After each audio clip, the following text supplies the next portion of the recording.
It's important to understand what the 5G is doing and what they say it's doing. We're told on the IEEE beamforming document that this technology cooked your eyes like eggs in World War II.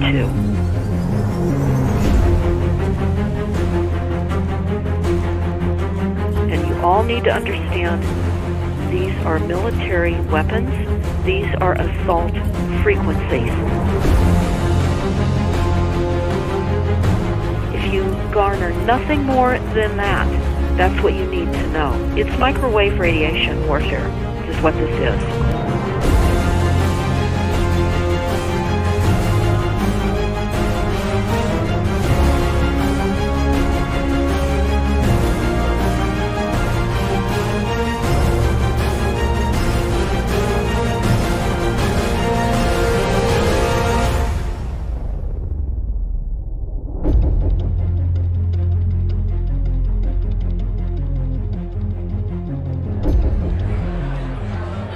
Ladies and gentlemen, please join me in welcoming to the National Press Club Federal Communications Commission Chairman Tom Wheeler. It's an honor to be here at the National Press Club. The first generation wireless, 1G, was voice. The second generation, 2G, allowed both talk and text. The third generation, 3G, the internet, in a limited way. And today's technology, 4G, completed that digital migration. But if anyone tells you that they know the details of what 5G is going to become, run the other way. Human beings cannot go on developing in the same way in an atmosphere permeated on all sides by electric currents and radiations. It has an influence on the whole development of man. This life of men in the midst of electricity, notably radiant electricity, will presently affect them in such a way that they will no longer be able to understand the news which they receive so rapidly. The effect is to damp down their intelligence. Such effects are already seen today. Even today, you can notice how people understand the things that come to them with far greater difficulty than they did a few decades ago. Rudolf Steiner, 1924. Rudolf Steiner noted that in 1924, since then our atmosphere has become far more permeated with electric waves of widely diverse types. There's no doubt now that electric waves, electromagnetic forces, cause direct biological effects. There's thousands of peer-reviewed papers on this subject. There's no doubt about it. But what are these effects? How are they affecting us? What can we do about it? We're now at a stage where we're putting in what's called 5G, which is a special type of broadcast for high-density information transfers.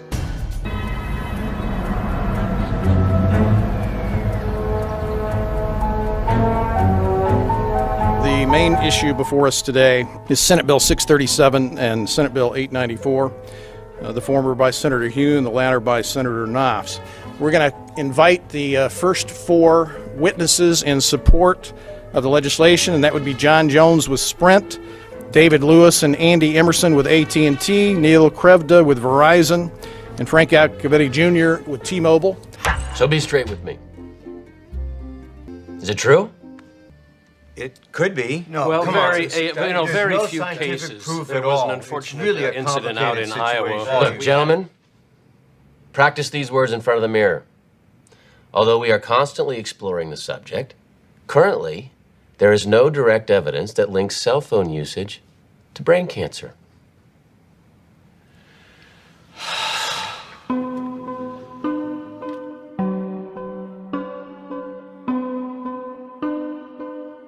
I'm Sharon Goldberg. I'm an internal medicine physician. I've practiced medicine for 21 years, and my background is mostly academic, internal medicine, hospital-based, clinical research, and medical education. I'm a certified Microsoft small business specialist. I've worked on space station designing the cabling system for the airlock module, where I was responsible for EMI, EMC analysis, which is electromagnetic interference, electromagnetic compatibility. I am a professor in the Department of Epidemiology, biostatistics and occupational health, and I teach there both toxicology and health effects of electromagnetic radiation. My name is Daphne Tachover, and I'm the founder of an organization called We Are the Evidence.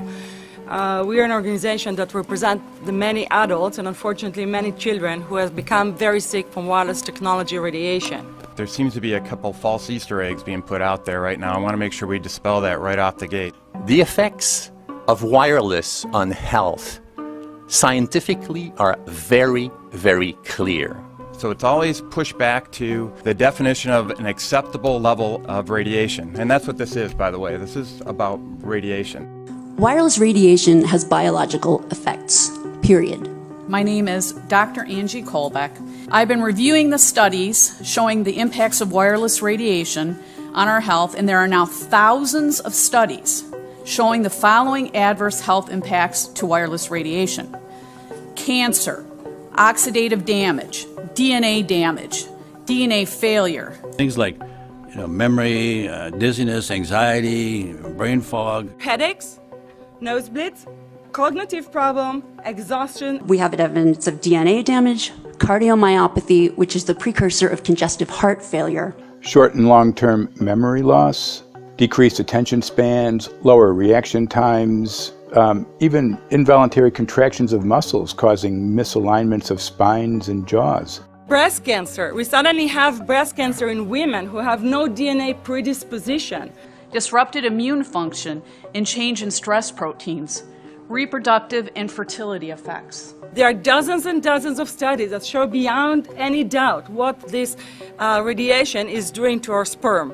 Now, if you take the cell phone out of your pocket, the sperm will recuperate within 3 to 4 months. What would not recuperate would be the damage to the DNA of the sperm. That is irreparable. The wife of the ex-governor of Indiana was diagnosed with glioblastoma. Same brain tumor Ted Kennedy had and John McCain had. Did you look at John McCain's scar? This is a cell phone brain tumor. LeBron James, one of our sports people, had a salivary gland tumor. That is another cell phone tumor. You didn't hear about it because immediately after that was discovered, he was paid by Samsung to become their spokesperson. We are seeing increases in brain tumors. We're seeing increases in Alzheimer's. We're seeing increases in all of the neurotransmitter diseases, ALS, Lou Gehrig's disease, Parkinson's. These are all disease systems that are known to be associated with low-level energy exposures. We talk about 24/7, around-the-clock exposure, wherever you are and your whole body. You never get away from it. And it seems from our studies that maybe your immune system can cope with for a time, but it will deteriorate. Then the irradiation will definitely damage cells at a deeper level, and the question is what will then happen? These are out of peer-reviewed papers, so these are not just hypochondriacs thinking that they're doing it. We're having real problems with this. This is no longer a subject for debate when you look at PubMed and the peer-reviewed literature. These effects are seen in all life forms: plants, animals, insects, microbes. So 5G is not a conversation about whether or not these biological effects exist. They clearly do. There is scientifically evidence that is so strong that you can be certain that the standards used by the FCC to manage health effects are wrong. We need to start measuring how much radiation are people being exposed to before we roll out 5G. There are 4 kinds of electromagnetic fields that we know are harmful to human health. So radio frequency radiation, magnetic fields, dirty electricity, and electric fields, okay? Our exposure, any given person, and all humans are affected by EMFs. What is our exposure in a day? It's not one cell phone. It's cell phones, it's multiple wireless networks, it's smart meters, it's cell towers. It's this sandwich, and it all adds up. The data we're going to look at are all published science, testing results, or public standards. At the bottom end of the radiation scale of what's called power density, or signal strength, is the minimum level at which cell phones will work, which was found to be 0.2 billionths of a microwatt per centimeter squared. Pine needles were found to age prematurely at 0.00027. At short-term exposures of 0.05, children aged 8 to 17 experienced headache, irritation, concentration difficulties, and behavioral problems. 0.1 is the Biobiology or Building Biology Guideline for extreme concern. 1.0 produced sperm DNA fragmentation and a decrease in sperm viability in vitro. Also at 1.0, the science shows the following bodily effects can occur: headaches, dizziness, fatigue, insomnia, chest pain, difficulty breathing, and indigestion. 2.5 saw altered calcium metabolism in heart muscle cells. 4.0, changes in the hippocampus affecting brain memory and learning. And at 6.0, DNA damage in cells. So, where are smart meters on this list? Electrical Power Institute in December 2010 measured a single Itron smart meter with pulses up to 7.93 microwatts per centimeter squared. Our own testing indicated approximately 8.0 with 1 meter. These tests are at a close distance, approximately 1 foot away from the meter, but an infant's crib could be just as close on the other side of the wall where the meter or bank of meters are installed. Even though there are all these known health effects at levels far lower, Switzerland, Liechtenstein, and Luxembourg see fit to set the standard at 9.5. And China, Poland, and Russia, 10.0. This is the same level at which behavior has been altered, producing reflexes of avoidance following 30-minute exposures. A room of 12 smart meters, very common and even a conservative number in an apartment building, tested at 19.8 microwatts per centimeter squared. This is hundreds of times higher than levels which clearly indicate harmful effects. So, how can utilities and governments get away with forcing these devices on everyone? This is how. In Canada and the US and several other civilized countries, the safety limit is set at 600 to 1,000 microwatts per centimeter squared. This so-called safety limit is literally tens of thousands of times higher than levels which are known to damage health, according to peer-reviewed published science.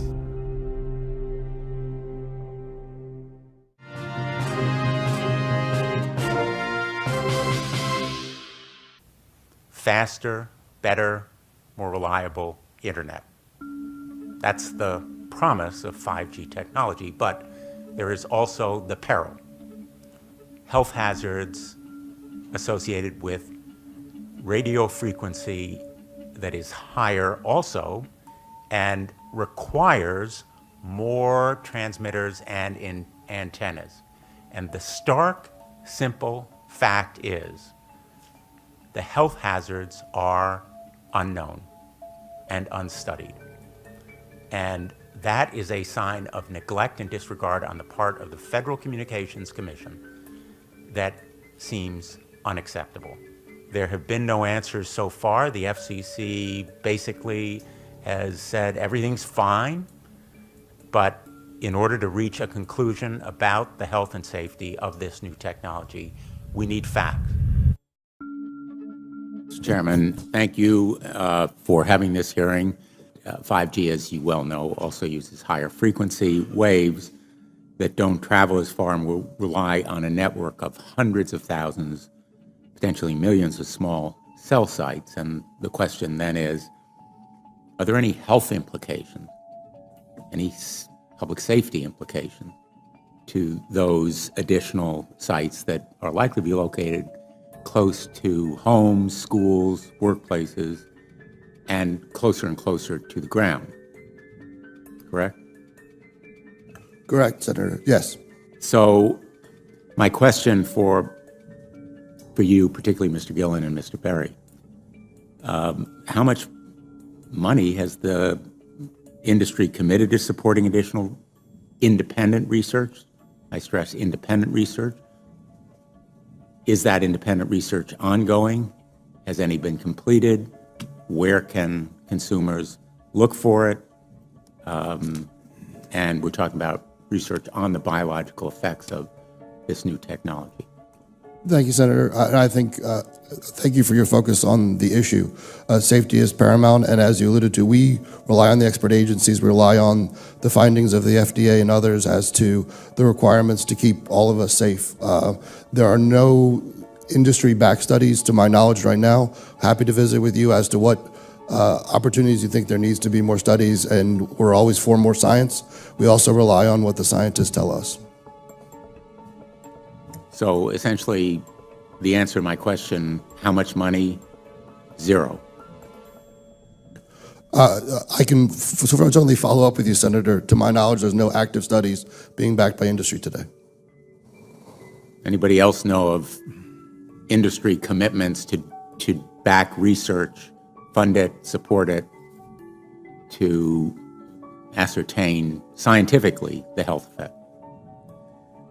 No, I'm not aware of any. So there really is no research ongoing. We're kind of flying blind here, so far as health and safety is concerned. Thank you, Mr. Chairman.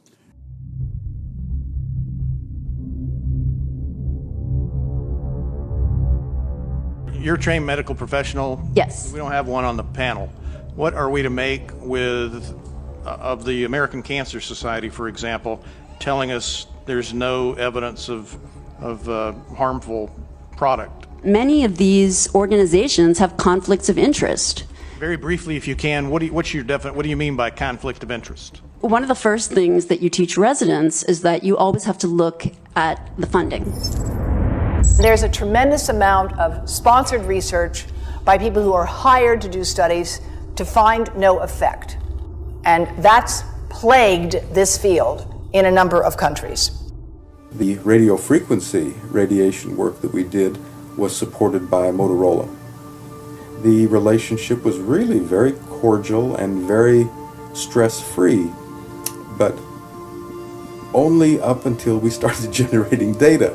These folks were very, very upset and began to talk about how are they going to handle this, what sort of spin can we put on this, what can we expect from this, and from that point on the relationship changed.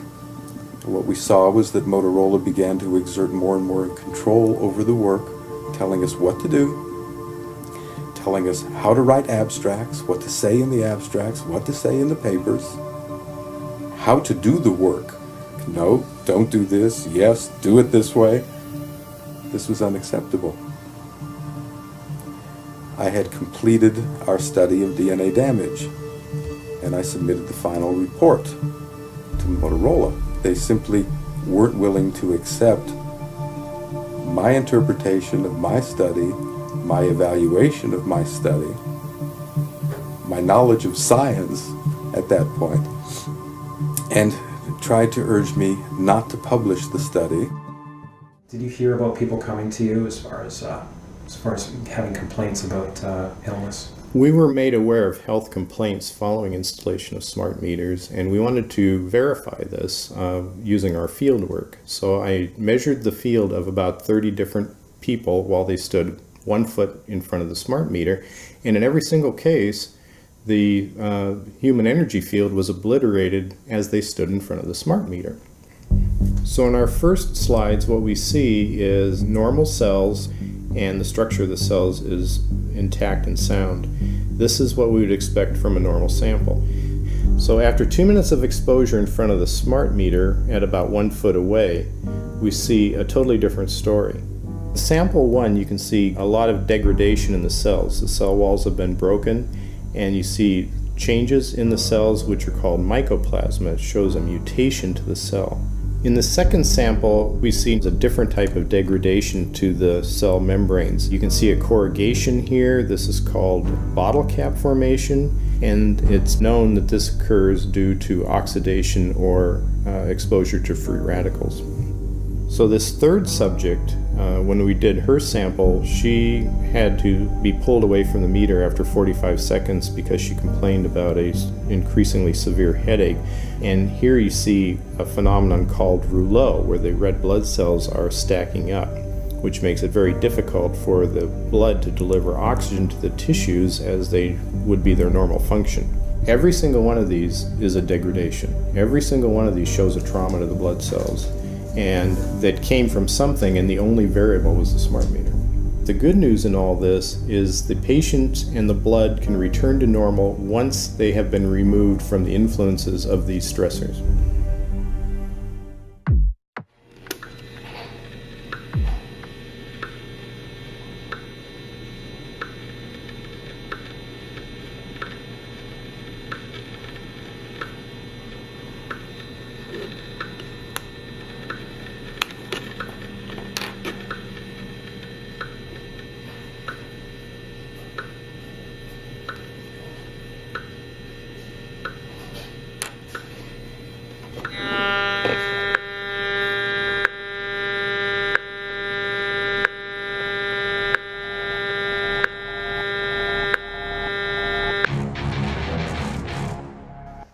some of the effects that we can look at, well, one thing is just our regular Wi-Fi, 2.4 gigahertz. That's in the same range as microwave ovens, which are also called radar ranges, because that is radar.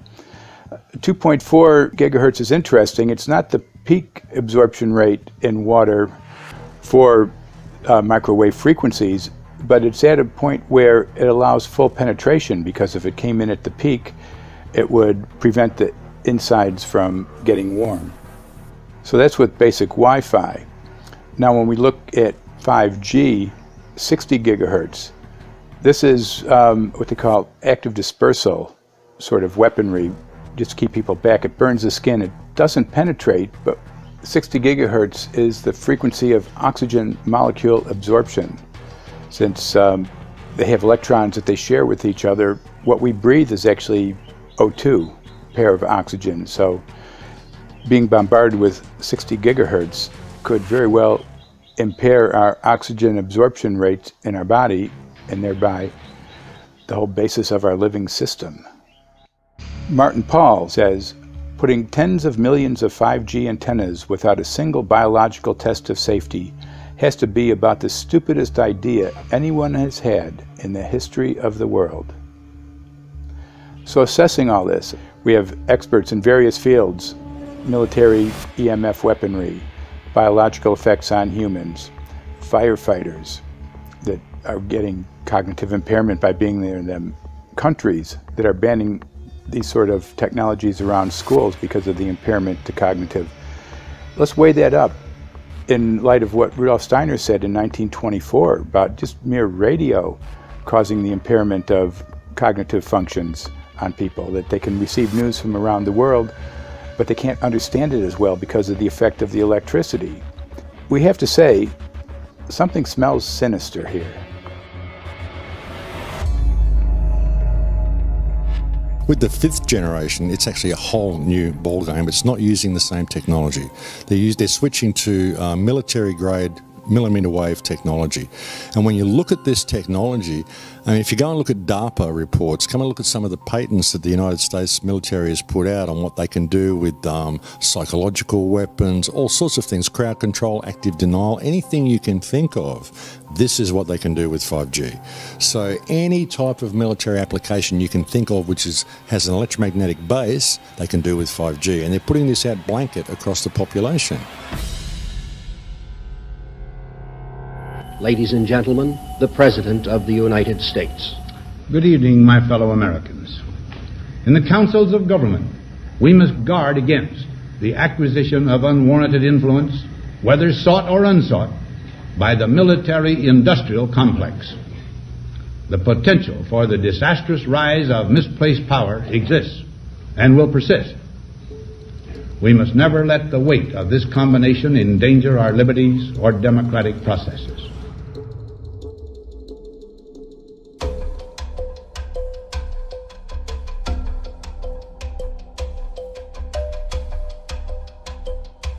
The FCC is a capture agency. They probably conducted what I believe to be the biggest fraud on the public ever conducted.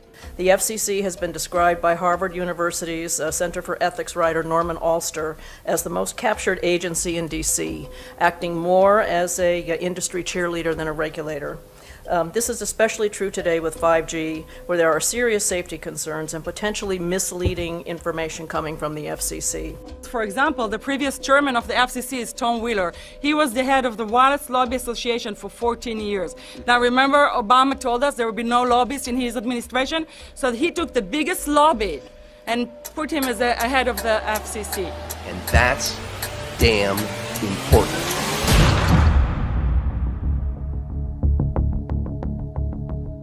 In 1993, the FCC started a rulemaking to adopt the IEEE regulations on this issue. IEEE is an engineer association. Why is it that we adopt regulation of engineers who maybe know how to measure this radiation when it's passing a wall, but not when it's passing a body? All our health agencies objected it, saying that it makes no sense to adopt engineer association, that they had not even one biomedical person on their team. They are effectively indemnified against adverse health impact lawsuits when the acceptable limits are higher than the limits actually shown to show harmful health effects. The FCC guidelines were developed for short-term exposures, 6 minutes, 30 minutes, depending on it's a phone or an outdoor exposure. And they have absolutely no connection to the biological effects that have been very clearly summarized in the Bio Initiative. So as you can see, there's a number of individuals in this room today that have serious concerns about this as regards to their health. If one of your companies decides to put one of these small cells up at a pole that's within, say, 50 feet of one of their houses, what recourse do they have to say, is there a way to move it somewhere else? There's language in the bill so that the authority can require the applicant to come forth with certification of compliance with the FCC's rules related to radio frequency emission. Remember that denial of request or denial of permit request that you can put in? It's going to point back to the acceptable levels as determined by the FCC. Not the EPA and not the CDC, the ones who usually take care of health concerns, but by the FCC, which is staffed by former members of the telecommunication industry. That's the fox guarding the hen house. It's a fact that most insurance companies will not indemnify against EMF effects. Telecom companies around the world are warning their investors of potential major costs due to real or alleged risks of EMF pollution from their products. Interestingly enough, they're warning their investors, but they're not telling their customers. They're basically keeping it quiet because that's where their money comes from. So we're using technology that could be very potentially harmful to us, and the investors know it. But their only worry is that they might lose money, not that our health might be affected. First of all, I think what you should really think about is why is it that they're not insured? It's not that they chose to be self-insured. They actually rejected by the insurance company from being insured because they understand the risk. And so the insurance companies, the big insurance companies, will not insure the telecommunications? So there's insurance companies, and then there's what's called secondary insurance companies. Secondary insurance companies are the insurance companies that insure the insurance companies. So in an event, an insurance company, let's say I insure Verizon, and it may not be able to meet the claims, then the secondary insurance company is kicking in. Like Lloyd's of London. Sorry? Like yes, Lloyd's of exactly. London. So two leading one would be Lloyd's of London and Swiss Re. Both told the insurance company not to insure the wireless industry, and this is why they're not insured. And that should give you a hint. Now, this is exactly why they have to prevent a health lawsuit. And how did they prevent lawsuit? That goes back to Section 704.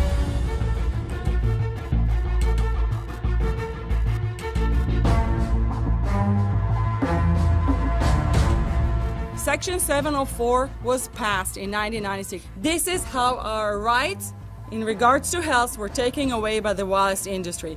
What this legislation did, it gave the power to regulate the health effects of wireless technology to the FCC. FCC is a spectrum auctioning agency. It's not a health agency. They don't even have one biomedical person on their team. And then the other thing that Section 704 did, it actually took the power from the state to regulate location of cell towers based on health. And what does it mean? It means that if they want to put a cell tower in front of your home, you cannot go to your city council and say, hey, stop, I don't want it. I just heard in a lecture that there are 10,000 studies proving that it's harmful. I don't want it. My child is sick. They will tell you, stop. You're not allowed to mention this in the city council because Section 704 says that if you will, and if the application will be rejected, the city will be sued, can be sued by the wireless industry.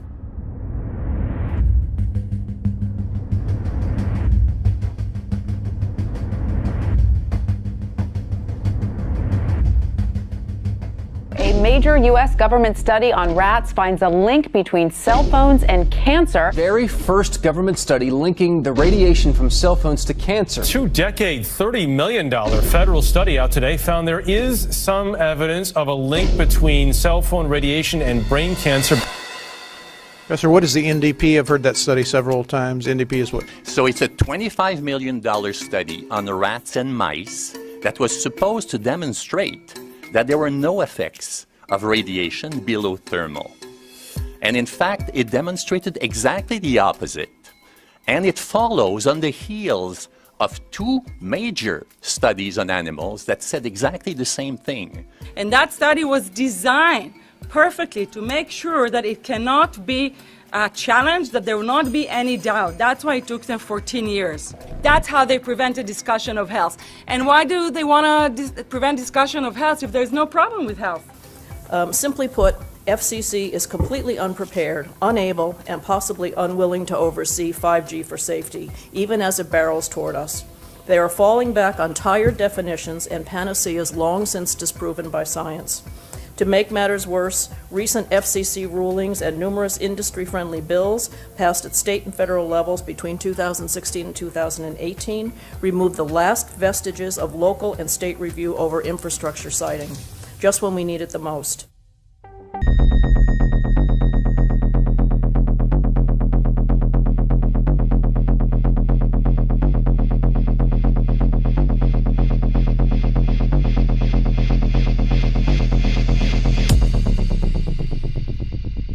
5G, first and foremost, is densification. So it's significantly more transmitters at close proximity to a human, and it is also a sophisticated, illegal, unlawful transmitter. What I mean by that is it is a high gain dielectric lens antenna, and what that allows 5G transmitters to do is to 3D map its environment in your home. The 868 megahertz frequency is specific for battlefield interrogation systems, so sub-gigahertz. It allows the signal to travel through concrete brickwork with ease, and it can actually data gather. It is a target acquiring system. Phased array is basically radar off the battlefield. It is extremely good at identifying targets and being able to lock onto targets. And not only that, it can specifically target you as an individual. So any judge sitting on an interesting case, let's say, any lawyer, any barrister, anybody doing any work that is potentially controversial, your life could be at threat. So the antenna design that you currently have on top of these LED streetlights, masquerading as a control management system, is basically battlefield interrogation equipment. The first phased array unit was actually called Mammoth, used by the Germans during the Second World War to identify Allied aircraft. Obviously things have moved on significantly since then.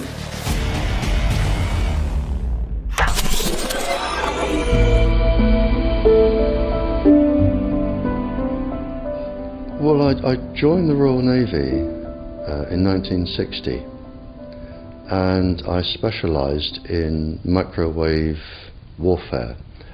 Radar, obviously, which uses microwave, but they don't just teach you radar, they teach you all about microwaves and other uses. So I understood about microwave warfare and how it can damage people, how it can harm people. Microwaves then were used as weapons, as they are today. It is a perfect stealth weapon, and when governments don't like a group of people, for instance the ladies who protest at Greenham Common in England about the American missile base they camped, they were microwaved. We microwaved Catholics in Northern Ireland to make them sick. It goes on all over the world. And it's a weapon that you don't know you're being targeted, because the dose is very, very low, which is actually more dangerous than a high dose. It's very, very low, and it may take a year or two, but you can cause neurological damage and cancers with low-level microwaves, and you can make all your opponents sick. It's a perfect weapon for a government.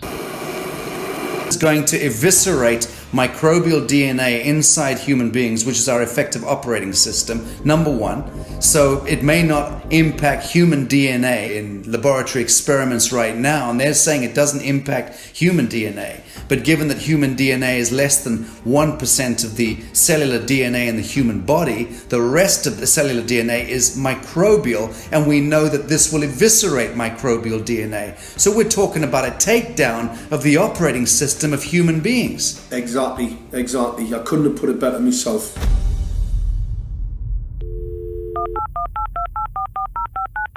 John Brandt. Good morning, Mr. Brandt. Wow, this is Amanda from Virginia. Hi, how are you?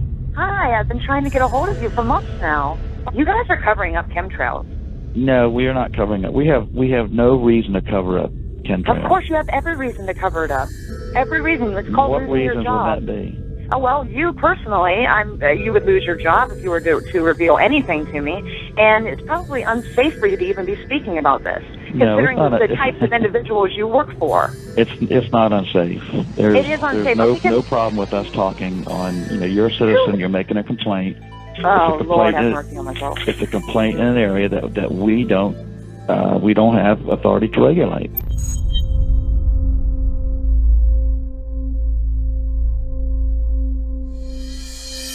So the connection between chemtrails and 5G.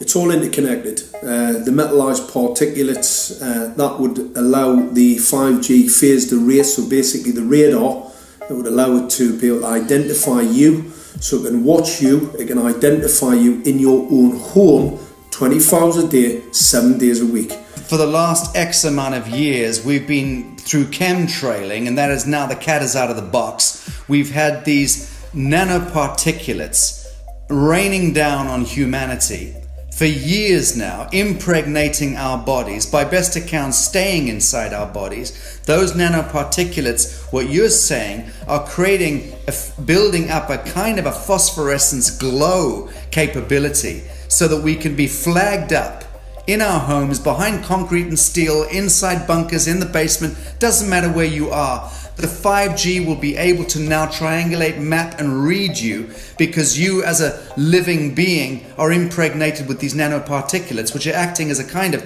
transmission and reception technology. It's exactly, absolutely exactly. You have to consider that DNA also works as a fractal antenna, which is able to send and receive and also to process signals under the form of radio frequencies. Well, then there is no doubt that artificial radio frequencies, such as those of cell towers, and in particular these new types of towers that have a much higher density of signals, they may somehow interfere with the ability of DNA to retain and transmit biological signals. So this is one level of danger that very few biologists are aware of. How much effort was put forward to address this? What most of these people or many of these people are here for, which are the health concerns. Was there any dialogue back and forth? Was there any working? Was there many studies evaluated to look at regarding this area? Maybe not every person that has concerns on the legislation was brought to the table. Okay, so from your perspective, you feel that there was a legitimate amount of time to evaluate the data that the opposition would have on this? Absolutely, and I wouldn't put forth something that I didn't believe in. And I'll tell you, as I mentioned earlier, and it's been commented several times amongst the panel here, this is truly an economic development issue. Our 3-year-old, again at home, is outraged when we pull out the driveway and he's not able to access Wi-Fi.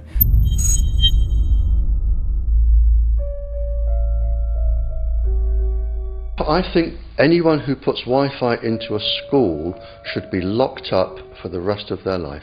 I really do. I think they're not fit to walk on the surface of this planet because they haven't looked at the research, and whatever incentive they have, it is not worth the genetic problems that parents are going to face with their children when they're born.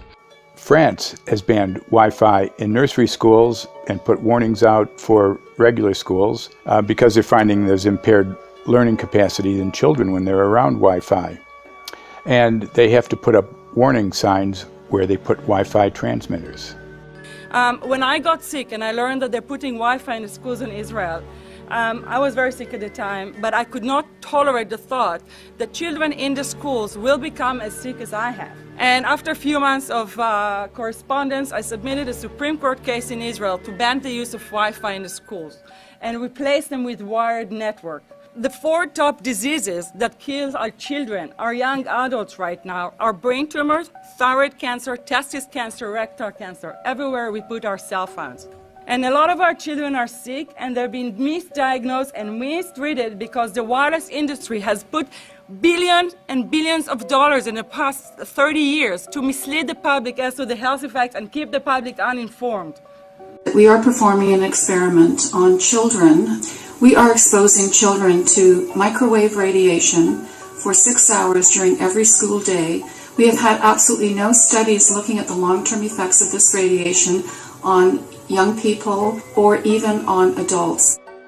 A considerable amount of research shows that developing brains and bodies of children are much more affected than adults. And there are clear indications of a link between increased electromagnetic fields and autism spectrum disorders. We took 10 autistic children and went back to the sleeping location where the mother was when she was pregnant with that child and compared it with the sleeping location of a mother that gave birth to healthy children. We had 10 mothers in that group, 10 mothers in this group, and in the group of the autistic children we found that the measurements that we got for the microwave exposure was elevated compared to the group of children that were normal. The fetus is affected. The exposure to man-made electromagnetic fields has become the first factor that could be isolated ever in autism that could predict autism. The 5th generation of wireless technology, or 5G as it's being rolled out worldwide without safety testing. Let me say that again, without safety testing. And how we've got scientists and doctors and environmental organizers saying, stop this. Because in terms of the effects of wireless radiation, the science is in. Wireless radiation can lead to cancerous heart tumors, brain tumors, DNA damage. Wireless radiation is linked to infertility, to autism, Alzheimer's, and more. And guess what? All the effects that I just listed, those are some of the effects that are known according to the technology that's being seen today. First of all, you have to know that we know that the other EMFs that we're exposed to are already known to be health risks. And basically that 5G, because of the frequency that's going to be used and because of the extraordinarily high pulsation levels that will be used, is a much bigger threat to our health than the things that we already have, which are very substantial threats to our health. We're not just talking about the intensity. We're talking about the frequency and the very high level of pulsations. There's a huge literature which shows that pulsed EMFs that pulse up and down very rapidly, are in most cases much more biologically active than our non-pulsed EMFs. Every single wireless communication device communicates via pulsations, but the industry completely ignores this issue. The problem with 5G is that they're planning to put out tens of millions of these antennae all over the place without doing one single biological safety test. Are you implying possibly that we, the consumers, are the guinea pigs since they haven't really done tests to see the effects in a smaller setting? I mean, that's not an implication, it's a statement. We are, yes. Cancer is not the main concern that I have. I'm really concerned about sperm count and about effects on pregnancy. How many of you know that 1 in 6 American couples is unable to have a child when they want to? How many of you know that last year the birth rate in this country dropped the most that it ever has in recent history, 3% in a single year? People look at the sperm, and people use cell phones, and the sperm, usually sperm swim, and they swim straight. But if you expose them to radio frequency, mobile phone waves, they swim in a circle. Studies have been done here in Australia, taking sperm from healthy men. And one test tube gets exposed to cell phone radiation, and one test tube is not exposed to mobile phone radiation. And then the results are evaluated. And this is a measure of vitality. We measure how well the sperm swim. This is a measure of motility. This is a measure of mitochondrial DNA damage. They have 3 times as much damage on their DNA if they have been exposed to mobile phone radiation. The data on that are rock solid. Cell phones can damage sperm quantity and quality. Your embryo, your uterus in the fetus, where your child is developing for the first 100 days, in the ovaries, the eggs do not have that protection. So they are at maximum risk from radiation. And for the first month or so, you wouldn't even know you were pregnant. You wouldn't even be taking precautions. That is the main danger area. So you give birth to a daughter, but her ovaries are now contaminated. She may be normal, she may be genetically damaged, but her ovaries are at the most risk. So when your daughter grows up and she becomes pregnant and has a baby, this is where one of these eggs will be fertilized and come out. So the real damage here is your grandchildren. That is where it is going to show most. Do you think that there is a chance that within the 3rd generation of females, they may be irreversibly sterile? Not in the 3rd generation, but in the 5th generation, and that would for humans be something in the order of 150 years ahead of us. And of course, then it's too late to say that you are sorry, and it's very too late to say stop. There is a wealth of papers. I mean, we're talking about thousands of published papers in the scientific literature, few of which, or sometimes none of which, have entered the official documentations from authorities and likewise. So I think it's really time to have an independent compilation of data. Such was done at August 31st, 2007 in the form of the Bioinitiative report, of which I was one of the authors. And then we put together approximately 2,000 scientific references on a little bit more than 600 pages, clearly saying that if you, for instance, if you are a rat or a mouse or a cell or a molecule, you should definitely not allow yourself to be exposed to this. And in the meantime, we have this full-scale experiment using our own kids. One interesting case, John Patterson, he was a telecommunications engineer in Sydney, Australia. Very brilliant man. For 20 years, John tested Telstra digital systems. Over the time, he realised the dangers of electromagnetic radiation. It disrupts the bioelectric system of your body, which is really your brain, your nervous system, how your muscles talk. And he tried warning of these effects through different agencies, through his company. Got all the test gear out and measured it and drew up a report, and I was immediately removed from service. Finally, in 2007, he took matters into his own hand. He commandeered a used British Army tank and went and destroyed 6 cell phone towers in Sydney, Australia, because he wanted to stop this. He was trying to make a point. The message was that how dangerous it was. You know, these people were elected by us to manage our infrastructure in a responsible manner. That is the sole purpose of government if it's going to exist at all. And if it doesn't do that, then it has no right. It is invalid. So we need to pull this infrastructure down. We really do. But in order to do that, I mean, we can't just be some violent domestic terrorist. You've got to bring this awareness to the people that these towers are doing them damage. You don't need bandwidth that fast. And they're not doing it so you can download movies quickly. They're doing it so they can track every single thing you do and bring in this social crediting system to control even everything you think. There's a story about a lady called Claire Edwards. She was a United Nations staff member, and she was warning of the potentially catastrophic dangers of 5G technology. I took the issue to the UN Secretary General, Antonio Guterres, He is a physicist and electrical engineer and lectured on telecommunication signals early in his career, yet asserted to me that he knew nothing about the dangers of 5G. Current public exposure levels are at least 1 quintillion, that's 18 zeros, 1 quintillion times above natural background radiation, according to Professor Olle Johansson of the Karolinska Institute in Sweden.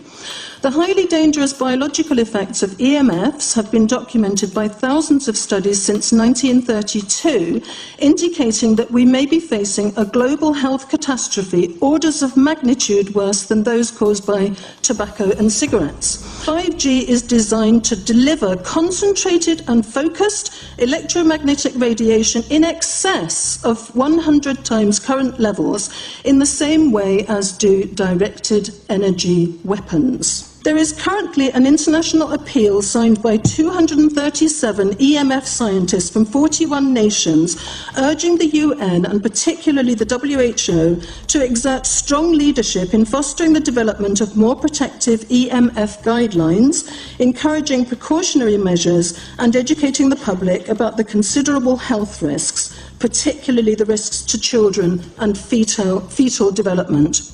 Sorry, because we are talking with someone that is a little bit ignorant on these things. We're talking to the Wi-Fi systems. I become worried because I put those devices in my house. I will have to. I mean, I confess my ignorance on this. We will have to. But I'm going to raise this with WHO, which I think is the organization that might be able to deal with it properly. Because I must confess, I was not aware of that danger.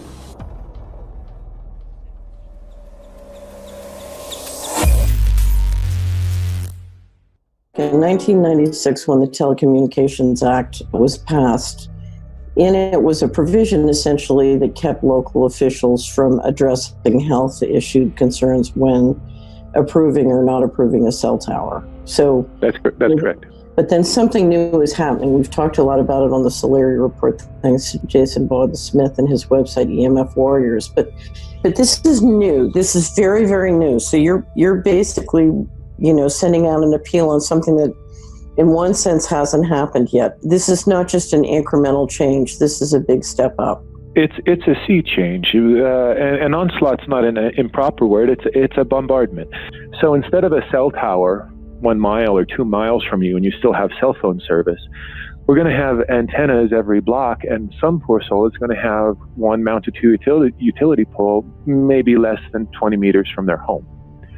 So this kind of, invasive bombardment with this many antennas, I mean, just in 1 square mile, if you do the math, 1 per block and 16 blocks per mile, that's about 250 antennas per square mile. The millimeter wave is untested. Former FCC Chairman Tom Wheeler openly said that they don't plan to test. We won't wait for the standards. And then our appeal also addresses the fact that there's a plan to roll out 5G through satellites in low Earth orbit. So 20,000 satellites, which will cover every square foot of the planet with a 5G signal. Welcome, everybody, to the White House. This is White House 5G Summit. My name is Justin Clark. I'm the Director of Public Liaison, and we are thrilled to have you here today. Really happy to be joined by a lot of leaders in industry, members of Congress and the Senate, White House leaders on this, and people from the FCC. Before we start, one, we are government. So don't assume we know anything, okay? I do agree, I don't know anything. I have become accustomed to giving speeches in my new position on subjects about which I frankly know very little. And we need more cell towers and connections in Connecticut, my home state. It's ridiculous. The U.S. is in the lead thanks to our private sector as well as the work of the FCC and this administration overall. But China and South Korea and many other countries are eager to claim this mantle. We have every intention to deploy 5G first and reap the benefits of faster and more robust wireless. Yes, I hope we beat China, of course. And get to gigabit speeds and low latency, and the race has begun. Let there be no mistake. The race to 5G is a sprint. Winning the global race to 5G, it's a national priority. We must bear in mind the national security implications of winning the race on 5G. Today we're talking about the importance of being first in 5G, continued commitment to putting America first in the race to 5G. We're calling it America First, 5G First. Well, our strategy is called the 5G FAST Plan, a plan to facilitate America's superiority in 5G technology. Connected devices for health applications, which I love, has the capacity to make people healthier, as I understand it, a lot of medical applications. Industry is not asking the government for money to build 5G networks. They're asking us to cut the red tape that surrounds infrastructure deployment. We cannot let today's red tape strangle the 5G future. The red tape slows and sometimes stops the building of densified network facilities necessary for 5G. As we continue our efforts to keep government out of the way so that America can continue its leadership for America to win the race to 5G. One path is the government regulatory path. The other path is the private enterprise free market. Gales of creative destruction, Schumpeter path. Have you ever heard that?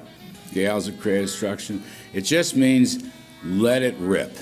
The new replaces the old. With 5G, we're on the cusp of another era of American innovation. It means an even more connected world for everyone around us, unlocking the potential of the Internet of Things to become safer, healthier, and more sustainable for our future. You know, sometimes, look, we all believe in the 10th Amendment, but sometimes you have to override it.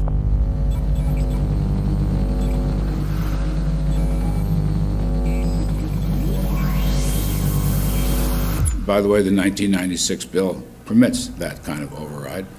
We're not here to be completely heavy-handed, but sometimes you got to do what you got to do. And some of these states or cities that don't want to cooperate want to shake us down. We can't allow obstacles and barriers to stop this movement. That's all. Okay, smart technology, smart meters, smart cars, not that smart, huh? What does smart mean? Anything that has smart attached to it, secret militarized armaments in residential technology. That's where smart came from. And smart, every bit of technology that you see today has all been developed for either some type of battlefield, some type of intelligence gathering system, and obviously these developments have to be commercialised, and people have actually took them into their homes. The definition of a smart grid is a wireless system that will fundamentally turn every single appliance in your home into the equivalent of a transmitting cell phone. That's every computer, every television, every furnace, every air conditioner, every coffee machine, every printer, every single appliance that you have in your house will eventually, in a smart grid, have an antenna that's embedded into it that will transmit your usage data to a smart meter on the outside of your home that will then transmit your usage data to another tower receiving that usage signal that will then go to the utility company for supposedly billing purposes. Not all signals will just be about your individual use. There will be aggregate meters that will bounce signal from house to house to house within a neighborhood that will then accumulate all of the usage data that will transmit that to the utility company. Now, what that will do is that the end metering system that is transmitting all of that data will be firing an RF signal at many, many times a second, which will increase the average homeowner's radio frequency radiation exposure exponentially. This picture shows some aphids on the leaf of an orange tree shortly after radar equipment was installed at a nearby airport a number of years ago. I noticed that every few seconds all the aphids would tense up in unison and do sort of a little dance, as you see in the picture. Upon further investigation, I found that the interval of time between the activity of each dance coincided exactly with the rotation of the radar rotor device at the airport, which was a distance of approximately 14 miles. The antenna arrays create this steerable beam, which helps concentrate the energy. The beams get pointed at the user. What's a MIMO tank? Massive in, massive out. British government have got a plan to roll 400,000 out. This is so that you've got 5G in every nook and cranny, every part of the countryside, so that you can have autonomous tractors, believe it or not.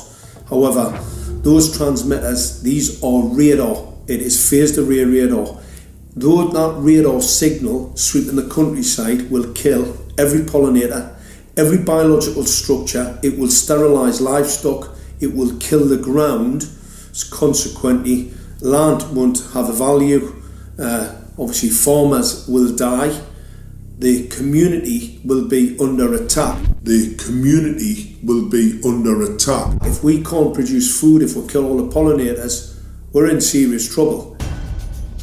The takeaway is that 5G, the $1 trillion rollout of 5G by our friendly local government, is definitely a weapon system masquerading as a modern efficiency technology. It most certainly is. And what I put it down to, it's economic terrorism. There is no value, nil, in killing off your population, in destroying your ability to grow food, to kill all your pollinators. They may have a nice financial number on a piece of paper, but in reality, dementia, diabetes, all the things that are currently crippling the NHS, a burden on the country, illness, mental health issues, the focus of that cause can be identified and has been identified in the science. The science is proven. The epidemiological data that we're seeing on the street is now substantiating that science. The DNA inside you, the mitochondrial DNA, you can trace unchanged to your mother, her mother, her mother, right the way back to the beginning of the human race in Africa, the Stone Age. It is unchanged, the mitochondria, and that is being unchanged in your children, which means if you damage it, your child could be genetically damaged, then her child, and her child, and her child, forever.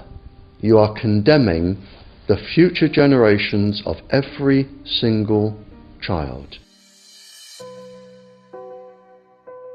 There is, however, a light at the end of the tunnel, or there is some ray of hope. Thanks to the principles of biological quantum entanglement that we have learned how to exploit in the field of biology and medicine, now we can transfer the information from the microbial DNA to the human DNA. And in so doing, we can train, so to speak, the microbes to withstand whatever extreme condition they are exposed to, including this new technology. And then we can train them to transfer this resilience of theirs to our DNA. So let's say that there are good reasons to be worried about the introduction of these new technologies, but fortunately, since the knowledge in the field of quantum biology, in the field of microbiome medicine is advancing as fast as potentially harmful technology, then we can exploit this knowledge to protect ourselves from any real potential or perceived danger from these new technologies. I've met with molecular and cellular biologists, with blood microscopists, with weapons development experts, frontline activists and researchers, and all the stories I'm hearing from these experts and pundits leads to the same thing. 5G is almost certainly the end game.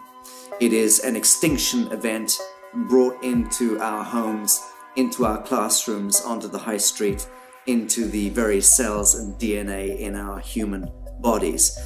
It is such a perilous threat that it is almost impossible to imagine, let alone describe. When the 5G signature goes live, it will tap into a multitude of satellites which are in geosat orbit around the surface of the Earth. Millions of surface antennas will pick up that signaling and will then scatter the signaling into hundreds and hundreds of millions of different micro antenna systems set up on street lamps and even in your home, which you're not aware of incidentally. The LED light bulbs in your home invariably contain the micro or nanotech lens flare capacitors, which will receive the 5G signaling, and it will proliferate the 5G signaling everywhere by exploding the signal into billions of photons, which will target everything all at the same time. This is stealth technology. This is invisible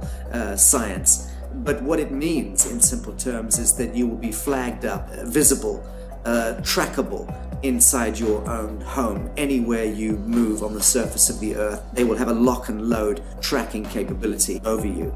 You will be visible to invisible masters, each one of us, all the time.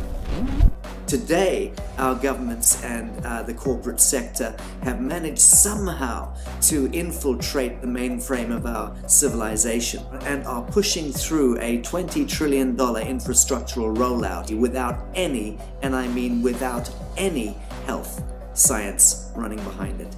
There have been no tests. Your government and your health authorities are either in collusion on this matter of genocide and ecocide, or they're just damned stupid, and I would suggest it is the latter.